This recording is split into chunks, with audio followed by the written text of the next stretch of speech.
Toyota rush 2019 model വരുന്ന GCC spec ആയിട്ടുള്ള 1,00,000 kilometre മാത്രം ഓടിയിട്ടുള്ള ഒരു 7 സീറ്റർ കണ്ടല്ലോ നിങ്ങൾ. ഒരു സൂപ്പർ വാഹനം എന്ന് പറഞ്ഞാൽ സൂപ്പർ വാഹനം, നീറ്റ് ആൻഡ് ക്ലീൻ ആയിട്ടുള്ള ഈ വാഹനത്തിന് നമ്മൾ ആസ്ക് ചെയ്യുന്ന പ്രൈസ് എന്ന് പറഞ്ഞാൽ വെറും 45,000 ദിറംസ്. ഇനി നിങ്ങൾക്ക് ഫുൾ ഓൺ വേണോ, ഫുൾ ഓണിൽ നിങ്ങൾക്ക് ഈ വാഹനം ചെയ്തു തരാൻ പറ്റും കേട്ടോ. 3,000 ദിറംസ് ആവറേജ് സാലറി വാങ്ങിക്കണം ആർക്കും നമുക്ക് ഈ ലോൺ പ്രൊവൈഡ് ചെയ്യാൻ പറ്റും. വെറും 45,000 ദിറംസ് മുടക്കി കഴിഞ്ഞാൽ അതും 2019 മോഡൽ വരുന്ന GCC സ്പെക് ആയിട്ടുള്ള ഒരു 7 സീറ്റർ ആണ് നിങ്ങൾക്ക് കിട്ടാൻ പോകുന്നത് കേട്ടോ.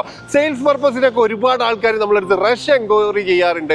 സാമ്പിൾസ് ഒക്കെ കൊണ്ടുപോകാനും ചെറിയ ചെറിയ സാധനങ്ങളൊക്കെ ആയിട്ട് യാത്ര ചെയ്യാനൊക്കെ ആഗ്രഹിക്കുന്നവർക്കും അതും 7 സീറ്റർ ആയിട്ട് കമ്പനി പർപ്പസിന് ആൾക്കാരെ കൊണ്ടുപോകാനൊക്കെ യൂസ് ചെയ്യാനൊക്കെ പറ്റുന്ന മൾട്ടി പർപ്പസ് ആയിട്ട് യൂസ് ചെയ്യാൻ പറ്റുന്ന ഒരു വാഹനമാണ് ടയോട്ടന്റെ റഷ്. അപ്പോൾ ഈ വാഹനം വാങ്ങിക്കാൻ താല്പര്യമുള്ള ആൾക്കാരും ഇതിന്റെ കൂടുതൽ ഡീറ്റെയിൽസ് അറിയാൻ വേണ്ടിയിട്ട് നമ്മളെ വാട്സപ്പിൽ ഒന്ന് കോൺടാക്ട് ചെയ്യുക. ഇതല്ലാതെ മറ്റേതെങ്കിലും വാഹനങ്ങൾ നിങ്ങൾ വാങ്ങിക്കാൻ ആഗ്രഹിക്കുന്നവരാണോ തീർച്ചയായിട്ടും നിങ്ങൾക്ക് നമ്മളുമായിട്ട് കോൺടാക്ട് ചെയ്യാവുന്നതാണ്. നിങ്ങൾ വാഹനം വാങ്ങാനാണെങ്കിലും വിൽക്കാനാണെങ്കിലും എല്ലാ ബഡ്ജറ്റിലുള്ള മിക്ക ബ്രാൻഡ് വാഹനങ്ങളും നമ്മൾ ചെയ്യുന്നുണ്ട് കേട്ടോ. കൂടാതെ നമ്മൾ ചെയ്യുന്ന വാഹനങ്ങൾ സ്ഥാപനങ്ങളൊക്കെ അപ്ഡേറ്റ്സ് കിട്ടാൻ വേണ്ടി ഒരു വാട്സപ്പ് ഗ്രൂപ്പ് ഉണ്ട്. ജസ്റ്റ് നിങ്ങൾ വാട്സപ്പിൽ ഗ്രൂപ്പ് എന്ന് മെസ്സേജ് ചെയ്താൽ ലിങ്ക് ത്രൂ ജോയിൻ ചെയ്യുക. നിങ്ങളെ വാഹനങ്ങളോ സ്ഥാപനങ്ങളോ നിങ്ങൾ വീഡിയോ സപ്പോർട്ടോട് വിൽക്കാൻ താല്പര്യമുള്ള ആൾക്കാർക്ക് നമ്മളെ കോൺടാക്ട് ചെയ്യാവുന്നതാണ്. Thank you for watching.